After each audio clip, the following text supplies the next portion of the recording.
Hi friends and welcome back. We are here for the finale.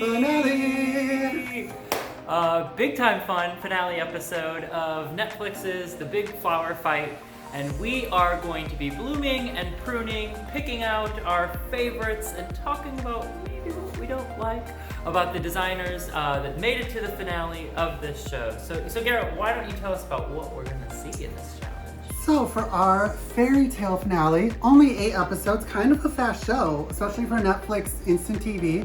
But we're on episode 8, Fairytale finale. It is the largest thing that any of the designers have looked at, tried to do. The guest judge is returning guest judge, James Alexander Sinclair, very accomplished landscape designer and artist, knows what he's talking about when it comes to plants.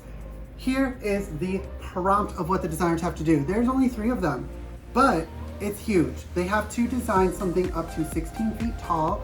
They were given pre-made forms, so not all the teams had to go 16 feet tall, but that was the largest structure given to them. Their other task was they had to create 2 fairytale characters from scratch. So making faces, making bodies, interpreting what a fairytale creature could be. They were each given a scroll, and on that scroll had 3 specific well-known fairy tales, and the 3 fairy tales they were given, or scenes that they had to create, were Hansel and Gretel, Jack and the Beanstalk, and Rapunzel, and I love them. I ain't got no problem with it. There's so many other iconic I'm gonna say scenes. this though, they made it like, if you noticed, the scrolls that they had, like the Jack and the Beanstalk one, they knew the 3 stories. They had already said what the 3 stories were. The Jack and the Beanstalk, the scroll had a green ribbon on it.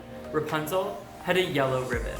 Girl with color Rapunzel hair, I didn't notice it those blonde. details. I noticed that, so like, Yeah. I'm just saying, you know, if you It's get in that the first details. pick, I would have been like, ooh, Yeah. Jack and the Beanstalk, give me the green one. Like, With the scrolls, I really appreciate the scrolls because in the last 2 episodes, the last one and this one, they made the selection of the animals entertaining and the theme. Yeah. But some other the prompts they had 2 days to create. That's a little bit shady because they actually only had 20 hours. It is very misleading. They were given 10 hours, it seemed, on each day. If you follow the little snippets of what the judges and the contestants are saying, and then the guest judge, he really prompted, painted in plants and colors that stand out. He wanted colors, and he wanted the plants to create the picture and set the scene of a supersized fairy tale. And so they had to make the scene, and you had to walk up and know what the fairy tale was. And some did it, and some did not. And so let's get into it. There's only 3 teams, but we're gonna go a little bit deeper. We're gonna dive a little bit more intense because this is the finale. Give it to it. Yeah. Our first one is Jan and Hank, and they pulled Rapunzel's tower. Give it to us, Matt. Give us every inch of this tower because it was the tallest and the biggest. It was the tallest. It was the biggest. It was. It went beyond their little base that they, like their square pedestal base that they had. They took it all the way out there. I don't think it's any surprise at this point. Finale, we're 8 episodes in. I love Jan and Hank. I love what they do. They're so great. And I think what they did here is another fantastic piece. It's definitely Bloom for me. I love what they did here. They've created a really nice line with the braided grasses that they used for her hair. You know, your eye goes right up to the tower, and then from there, like to that beautiful roof, and then they've got that fun little flag that's blowing off. Like, it's just really good. And then down again on the base, you know, with the way that the little trees that they have coming off. Like, everywhere I look is pleasing to my eye. There's something fun to see. Rapunzel's face was a little bit of a boot, but you know, it's hard to make. They weren't doing sculpture. The challenge. They were making it with florals, which I really appreciated in a botanical competition. That they did that. It's a bloom for me. I think this is beautiful. They did a great job. I completely agree. Of the 3, this is my probably, like, I walk up to it, I know distinctly what it is. They were very smart with making the braid or the plait for whoever's watching our videos. Making the braid was the distinct thing they needed to do. in our pictures and some of the editing, it's kind of green, but actually it is yellow. They chose really good materials to have a beautiful golden threaded hair coming down the tower. They also were the only ones to really think about sustainability of their design. This is one of the things that this contest has shoved down our throats. This is supposed to be sustainable design. They're the only ones that really did it. They had planter pockets made of felt where it will retain moisture but also flow water down so that plants aren't sitting in it. They covered it with really beautiful root systems so you didn't see this bright colored plant sleeves. So that is one of, to me, was like, that was one of the best parts because they thought of past the fairy tale and past the illusion of what it was. It'll grow and grow and grow. How it will stay. They also did a really good job on their two people. You get like a witch, you get Rapunzel. The faces are cracked, whatever. The florals were good and they were interesting, but they also utilized plants in a really good way because it's still a plant competition in their pieces. That cape that they made on the prince, it looks like fabric. I can't really tell what material it is from this photo, and I don't remember from when I watched it, but I mean, like, looking at this photo right now, I'm seeing that, and it looks like this literally, fabric draped over that, and that's beautiful. Absolutely. I give this a full shabloom. I'm here blooming for it because details, the editing, they're in the final. They know that everything's gonna be nitpicked, and the editing was so good. You knew exactly what it was, but it still engulfed you in the fairy tale. So, two blooms, boom, bloom. Their roof was super cool too. They used like pieces of bark. Oh and yeah, then, like, it was a textured and used roof. it the other way so that it kind of went, had some movement to it. Kind of blew in the wind a little bit. That was cool too. Take us into number 2, sir. Get us ready for this. I will. Now, number 2 is we're talking with Jim and Ralph here now. They did Jack and the Beanstalk, and this is the one that I would have wanted had I done this competition.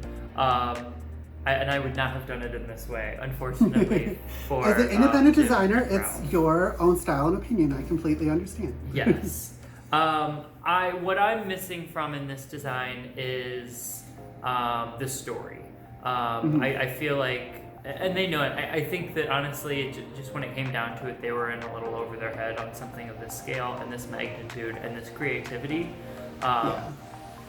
And, it's nothing against them. I don't think that what they wanted to get across fully was conveyed.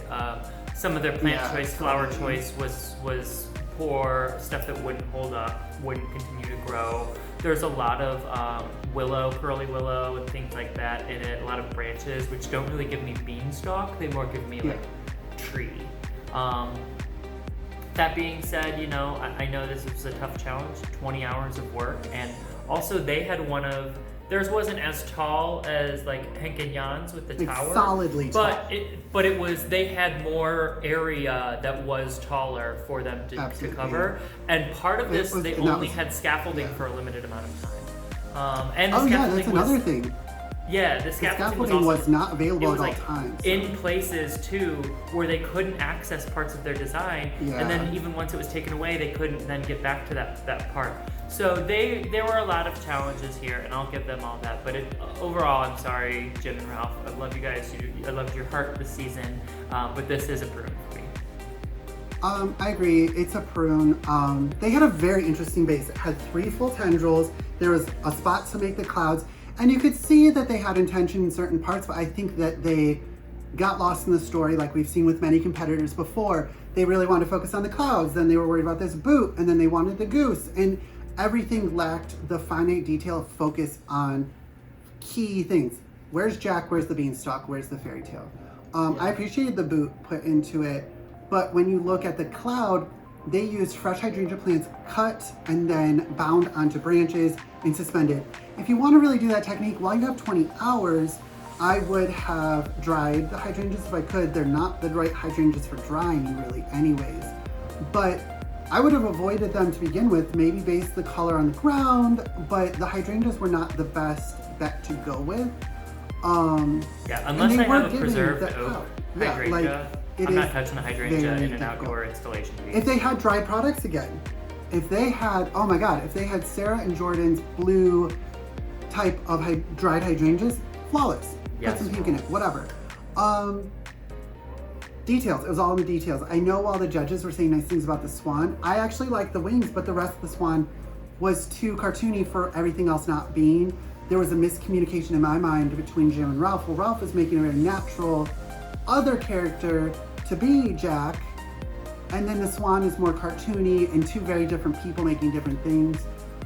It lost its shape, unfortunately, and yeah, it's a prune. It's a double prune, unfortunately.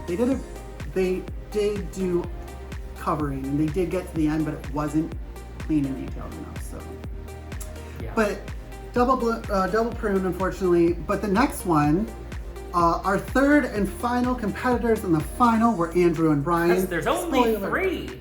There's only 3. Andrew and Ryan, they were our winners, and they had Hansel and Gretel.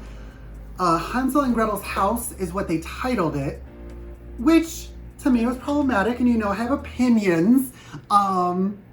There's a lot of judging issues in my mind. A lot of judging issues. But I'm gonna let you start because I'm about to lay it out. I'll start. I have very mixed feelings about this one. And it comes from one of those things of like when you read the rules, these are the things you're supposed to follow. And for that, they broke the rules. So I don't think that they should, be the winner. That being said, what they made is beautiful. Yeah. It is a beautiful work of art. It is gorgeous. Absolutely. So I kind of want to judge this in 2 different ways. Since we are in the finale, we kind of have the time to do so. That's okay. I'm gonna judge it first as a piece without the criteria of the challenge. As a piece, it is beautiful. It's gorgeous. Yeah. It's got Absolutely, the emotion totally of it, the sculptural artwork, the details that they put into the faces, the beautiful dried branches, that they put around the house. It's got that wicked vibe going. Everything about that I'm into. Now, flip side this. I'm sorry, it's not Hansel and Gretel's house. It is the witch's house that Hansel and Gretel stumble upon, okay? Yeah. That being said, also, the house itself is kind of spooky, and they went into this for a moment and talking to them, and this was an intentional design choice. I just don't think it was the right one. The house in the story, in the fairy tales is the house that attracts the kids there. Like how they get trapped is because you see something beautiful and you're not supposed to just go for it. This is a menacing house. These kids wouldn't go to this. This is going to be, they're going to be afraid to go. And the judges talk about that too. The judges commented on that. Their children would run away screaming. So as far as the challenge goes, it's a prune. As a beautiful work of botanical sculpture, it's a beautiful bloom. But that's not what this is about. This is about a sculpture, a challenge where you're supposed to be interpreting a fairy tale. This is not interpreting the fairy tale. This is using fairy tale characters, fairy tale figures, and making them your own. If that's the challenge, great, this is beautiful. That wasn't the challenge, so I have to prune. I'm right there with you. I'm going to go even deeper. When you look at the fairy tale people made, the judges were like, wow, you made 3. Where was the floral botanical on them? They made were 3 sculptures. Creatures, and they were well done, as I would expect from artists, but they made a swamp witch's house in the middle of thing. People are like, oh, the color on the inside defeats the purpose completely.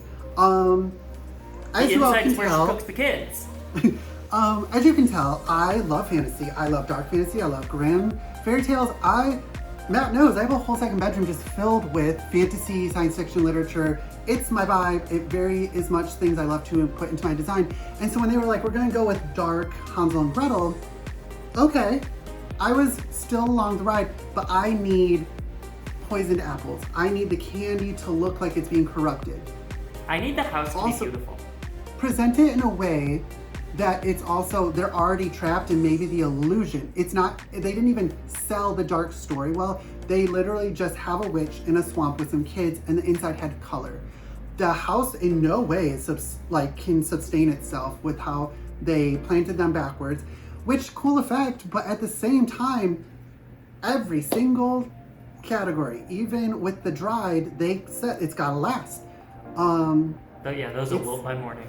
It's a very beautiful piece. And I'm not gonna split it up like you said. It's a beautiful piece, but it is not a fairy tale house. I didn't even care that it was beautiful or not, but you have to tie in elements of the actual fairy tale and give that illusion of the fairy tale. And did it need candy?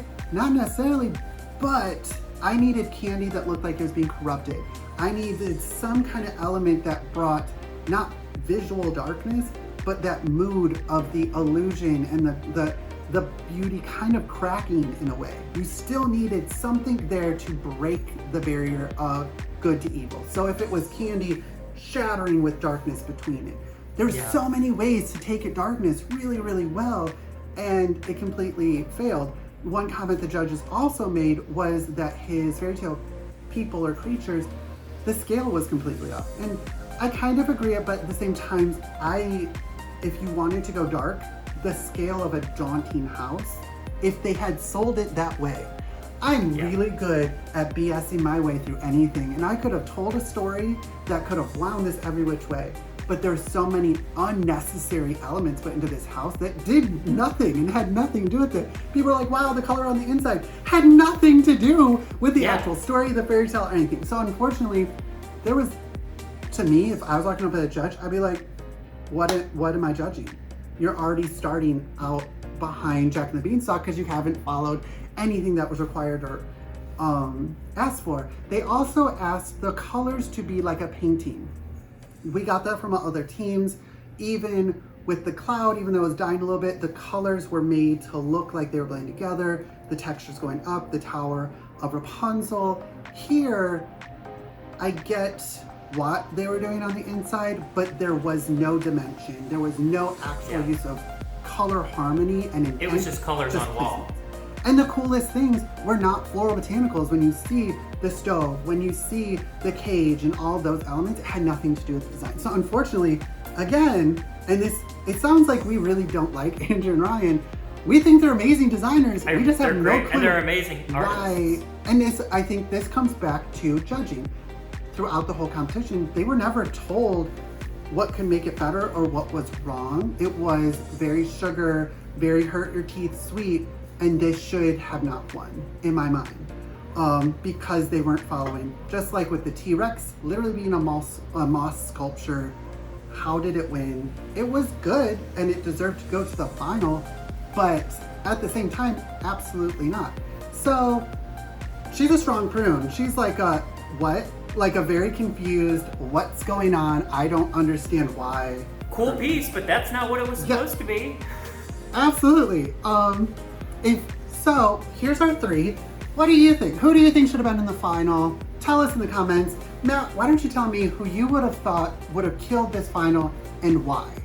Oh my god, I would have loved to have seen Sarah and Jordan and what they do for this, because I feel like this is in their wheelhouse. They do, they're good with color, they're good with texture, they're good with creating a story within their designs. Like if you look at some of their most successful designs throughout the series, I think back to the Floral Fashions, when they had that great storyline of the Vegas showgirl, was such a successful piece. The Eye of the Storm was such a successful piece of theirs, which was a really especially in the Mobile Challenge, was the only one that had a full thought out story. They understood storytelling. And I feel like they would have really crushed this, knocked it out of the park on this one. I would have loved to have seen what they had done.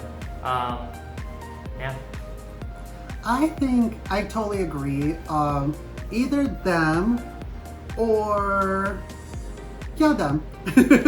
Because they understood storytelling. That was the key. They understood what they were creating would have to fit in a premise, but they would have that perspective. And I think Thrones would have pushed them really well because they had seen how cute you don't go, and they now had that mental barrier of too far and not far enough.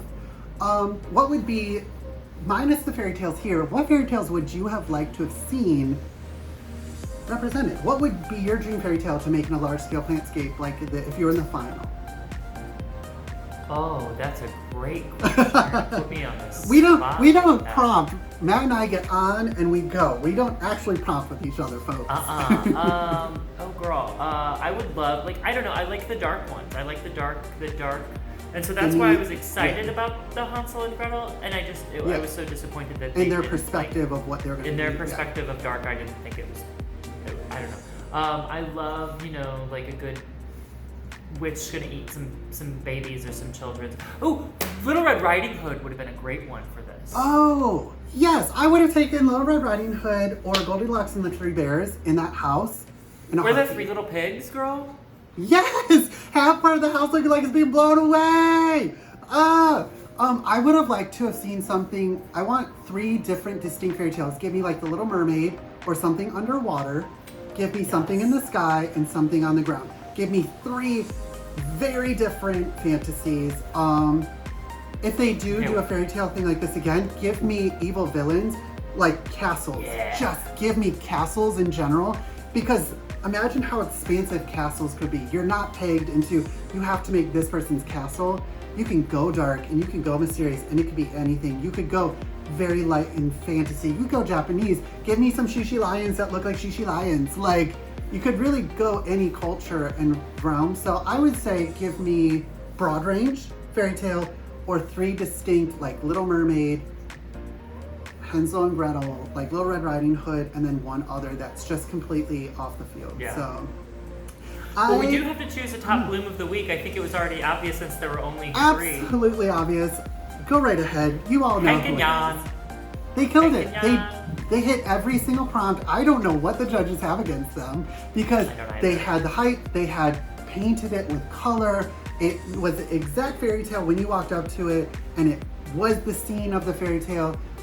They had fairy tale creatures, which fairy tale creatures are imaginary. They don't have to be beautiful. I'm just saying. They're also not out here chasing women's, so like give them a men's face. I bet a man's face would have been beautiful. I'm just saying. But yes, bloom of the week, shabloom shabloom. They had where it could last. They had color. They had beautiful line, distinct scenery, made in the design. It was everything, and it was everything everybody else didn't hit. So they were my winners. Same. Well, that's it. That's it. That's the series. That's the Netflix. series. So, that's the big flower fight. If you hated it, tell us why. If you loved it, tell us why. It grew on me as we watched, and the judging, you know how hard I am with judging. Matt's a little bit more relaxed. I am very strict with judging. I'm very much, this is it. It was a mess. And I think that if they do a season 2, Kristen can be a host and be like a mentor, but not a judge. I think Kristen would make a great mentor, a great a Tim Gunn character or something that like goes that. through, what are you doing, how are you doing? And we saw that already from the host, but from a floral perspective, he would do great at that. They need judges in there like Simon, and some of their guest judges just bring in guest judges. They had amazing guest judges, but there seemed to be almost a muzzle on the judging. And as a professional competitor in this industry, not just plantscape, but as floral design, show me how to grow.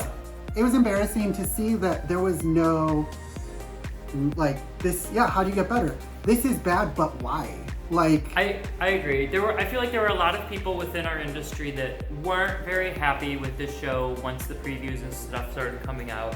And I kind of was one of them. I was like, oh my god, this isn't a florist show. What are you talking about? Yeah, I was right there with whatever, it is what it is. I just had to get that out of my mind. When you wipe the slate clean and you approach it differently. It is an enjoyable botanical sculpture competition. And then I really enjoyed it. I loved watching the competitors have their relationships. I thought, what a great bunch of teams. I thought everyone was super respectful of each other. I enjoyed it. And some really awesome pieces were made, all in all. So, I hope there is a season 2, but I hope that they are aware of the comments being made. They're not in some ivory tower being like, oh, we were successful, yay. You can see it in reviews. They're all kind of mixed. There's not a defining, this was perfect. There's so much good out of it. I want to see it succeed. And it's very, very blatant things that need to be changed. And like we said before, if you're winning Best in Bloom, they have all these amazing sponsors that could be, you win this thing as Best in Bloom. And it could be simple things like a year supply of floral glue. Who cares? Really show some more love to the winners of those challenges, because they are gorgeous pieces and really involve winning instead of those ugly ribbons. check your judging at the door, because no ma'am. Like, I know that he did A Celebrity a Wedding, but he doesn't also bring judges that understand competition. It doesn't have to be floral competition, but it has to have knowledge of the 100-point scale or having principles and elements of design in a competition atmosphere. I'm intrigued. If you want us to be on there, tell Netflix about it and get us on that show, because Matt and I we'll be there for the first round and be like, goodbye. We'll judge the judges as they're judging us. Absolutely. We'll give critiques on the own thing, like everything while we're there. Huh? Yeah. We'll observe the whole time. We'll walk around with a hidden camera and just observe. That's how you get hit with the lawsuit after like an NDA signing or something like that. That's fine. Matt, where can we find you on the internet? You can find me, I'm all over the internet. You can find me at Coach Blind Florals on Instagram. You can also check out my website, coachblindflorals.com. See what I'm up to, book me for a freelance gig. I'm around. Hire me, baby. What about you, Garrett? Where are you? I'm at Floral.today, all over the internet. You can find the articles from our lives or different projects we're up to at Floral.today, no.com, none of the other nonsense. But we do a lot together. If you need Matt and I to be doing a show, be doing a presentation, some education, we are available. And we are moving on to our next show. If you have floral shows or floral competitions or anything you want us to watch, let us know, because we are moving into the arrangement. That is right, folks. We are going back in time. We're coming for you, Derek Woodruff. On it. I'm so excited to see Derek. Our good friend Derek Woodruff was on it. We see many accomplished designers. It is a purely floral design show. It was messy. It was logo in the early 2000s. Of course it was messy. It was an interesting show for its time. And I hope we see more of it. Shows like that are bringing weird messiness, because I'm here for it. So we are going to be moving on to the arrangement now that we are through with these very fast 8 episodes of the Big Flower Fight. Again, what are your thoughts? What were your critiques? Should the winners have won? What happened into this show that you would like to see better if there's a season 2, and if you think there should be a season 2? So, any parting thoughts, Mr. Matthew? Oh, I just want everyone to have a great day and be nice to each other. We are actually right now recording during a very, very particular time, and watch out for each other. Be aware of each other and your privileges. Be kind everything going and on. smash white supremacy. Thank you, everybody. On that note, thank you, everybody, for joining us, and we will catch you next time. Bye. Bye.